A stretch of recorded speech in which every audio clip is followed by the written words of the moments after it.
saw you. This is interesting. You were on who comes on Sunday? Like It Is, somebody. Gil Noble. Gil Noble. Mm-hmm. And they were having this crazy discussion about the movie School Days. I said, but he didn't get to say Oh no, anything. that was our Who was Positively Black. Yeah. I didn't get to say what a bad movie it was. There's only one thing concluded in the movie. All the themes taken up.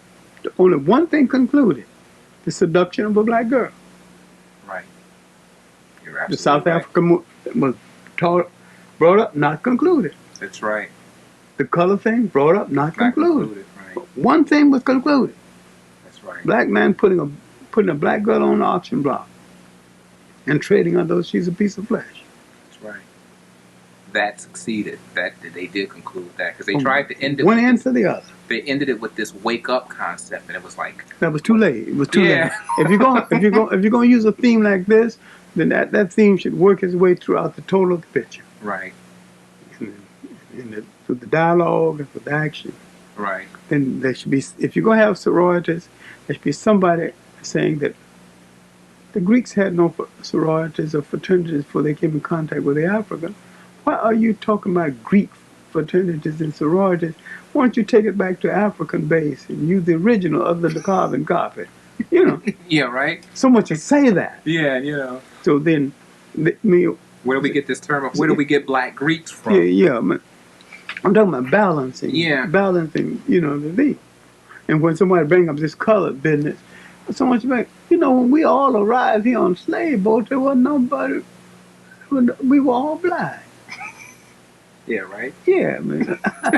This intrusion get here. Yeah, right? The slave boats didn't bring no people, no color problem, no hair problem either. It's true. It's true. All we're taking on other people's values, other people's culture traffic. Because that's all we had. I think we lost it. That you were talking about Pan-Africanism and you were doing a course, and what exactly is Pan-Africanism? Oh, look, I'm doing a book on Pan-Africanism. Okay. I've taught a number of courses on Pan-Africanism. Okay. I've just done an article called Pan-Africanism, a history of an idea in the African world. Okay. Pan-Africanism, the word pan means all. Okay. And Pan-Africanism means cooperation between all African people. Mm-hmm. Mean no matter whether on an island or the mainland, to bring them all together because they have one common interest. The whole concept was old when someone formalized it in 1900. A Trinidadian, H. Sylvester Williams, called a conference in London and invited W.E.B. Du Bois from the United States. 16 African Americans went to the conference, but that first conference was mainly called by Caribbeans. The three great Pan-African scholars from the Caribbean, all from Trinidad. H. Sylvester Williams was from Trinidad, and C.L.R. James, the only living Pan-African. He was we saw him in London 3 years ago. We visited him in London. George Padmore, who was advisor to Nkrumah, is passed. But the whole concept of African unity runs through the totality of Africans outside of the United States. Okay. If you remember that last scene in the first session of Roots, when they were all on the boat, and they remember that in spite of the fact that some of them were Yorubas, some were Igbos, some of them came from different parts, right. They were all slaves. Right. And they had the same fight. Right. That was the beginning of the idea of African Union. One of the reasons why it was more successful in the West Indies is the fact that the West Indians were blacks were the majority in the population. And when you're the majority, though you're a slave, you got a psychological advantage. Right. And after the first conference, W.E.B. Du Bois would call the next 4 conferences. His main conference was the 1919 in Paris.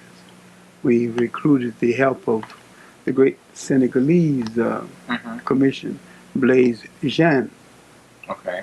and now the Pan-African Conference in Manchester, England, 1945.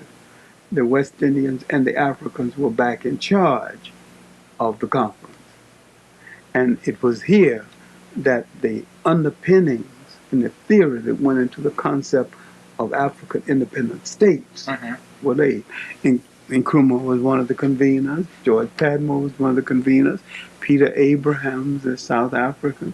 Marcus Garvey's first wife, Amy Ashwood Garvey. Right. Then Zeke, who later became president of Nigeria, was part of. You can see that. And John Stone Kenyatta, who would later be known as Jomo Kenyatta, was part of this conference. Now, in 1947, Nkrumah was called home to Ghana. In 1957, Ghana became independent. And this set in motion the concept of African independence, what I call the independence explosion. Okay. So you can see that the basic idea started with Pan-Africanism. Okay. What happened to the Marcus Garvey movement? You know, I'm a little ignorant of so much of my history. Marcus, but it was a movement, and then I don't know if what did it turn Marcus into? Garvey's movement rose to its height during the 20s. He came to the United States in 1916, 1 year after the death of Booker T. Washington, who was going to be one of his sponsors. But when he arrived, Booker T. Washington had died. And he could not get along with the people at Tuskegee that Booker Washington left behind. He toured the United States and to look at the condition of Afro-Americans. But in 1917, he made a grand tour, 1919, called the Red Summer. Marcus Garvey began to tell black Americans that they don't, because there were so many riots, they don't want you here. Let's get out. Let's not only go back to Africa, let's get our own ships. See, now see the birth of the Black Star Line. 1920, he would call the largest conference of African people ever assembled at Old Madison Square Garden. 30,000 people a day and 30,000 turned away. So now the government is beginning to be frightened. Marcus Garvey was the most watched African ever. You know, now they're watching the movement. The government is getting jittery. He's talking about going to Liberia, setting up a beachhead, and to take over the rest of Africa. This man is talking big, you know.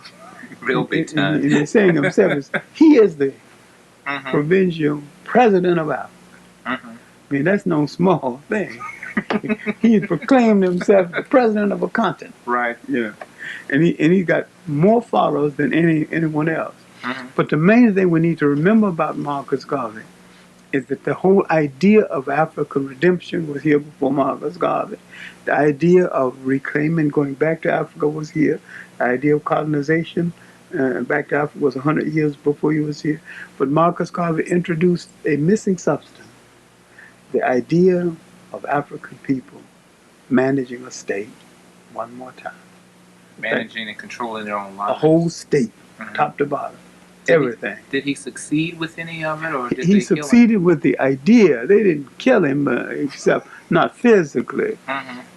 He, after the trial over the misuse of the mail on the steamship line, he was sent to Atlanta prison, where he stayed the greater portion of 2 years, and then he was deported. He was pardoned deported by Calvin Coolidge. And he was had to leave the country from the South. He couldn't even come back to his New York headquarters. He went to Jamaica and the other islands, and especially Jamaica, which is his home. He went there to try to rebuild the movement, and ran for public office and was elected once, and was on a technicality lost the second time. Around 37 or 8, he had just given up, and he went to London to live, where he died in 1940. He rebuilt. He was still president of the movement. He went to Canada, and he couldn't get into the United States. He would go to Canada, and some of the members from the United States would go up, to see him. Right. Oh, okay. See, during the Italian-Ethiopian War, 1935, 1936, there was a renewed interest in Marcus Garvey, because Marcus Garvey told us that we didn't organize, militarize, that the last of the free nations in Africa would be taken away. And here we found that it was taken away. Right. He was very harsh on Haile Selassie for leaving Ethiopia and going to England. He was very, very critical of it. But Garvey had the right idea. He thought that Haile Selassie should stayed and died if necessary. Yeah. With his people, because that's where he saw a ruler of state. Right. You go down with your people. Right. You live by them, and and they're in trouble. You go down. You don't leave home and leave them. Yeah. Confused in the hand of an enemy.